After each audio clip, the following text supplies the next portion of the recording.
Drage študentke, dragi študenti, začenja se novo študijsko leto. Zato dobrodošli na univerzah in fakultetah in tudi v študentskih domovih.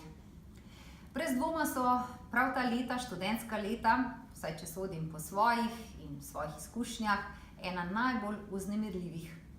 Ne le, da odraščamo osebnostno. Vsako leto prinaša tudi veliko novih znanj, kar je odlična naložba za življenje, zato brez strahu in pogumno naprej.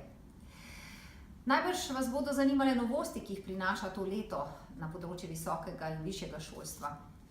Poskrbeli smo za boljšo socialno varnost študentov v obdobju prehoda iz prve na drugo bolonjsko stopnjo.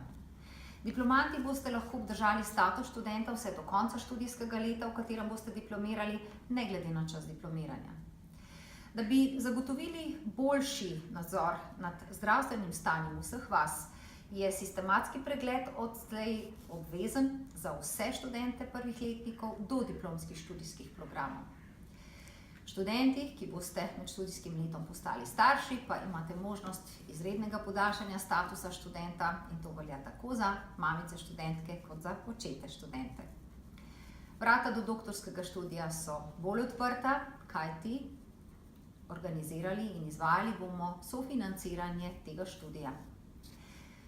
Velika večina vas dobro ve, kaj vsako leto prinese novo študijsko delovanje, a vendar tisti čisto posebni, ki prihajate prvič v študijske klopi, ste seveda brucke in bruci in vem, da bo to za vas novo doživetje. Verjamem, da komaj čakate, da se pravzaprav začne tisto, v kar ste ne le verjeli in dolgo čakali, ampak predvsem, kar so vam pripovedovali vsi okoli vas, starši, prijatelji, sestre, bratje. In to je študentsko življenje. Vse je res, kar so vam rekli. Res pa je tudi, da se je za uspeh treba potruditi. A vendar, to so res posebna leta, zato jih uživajte z dobrim, kakovostnim učenjem, pa tudi s kakšno zabavo, a po pameti. Zato vam želim, da boste znali najti pravo mero vsem. Pred vami je celo življenje, zato pogumno, a pametno.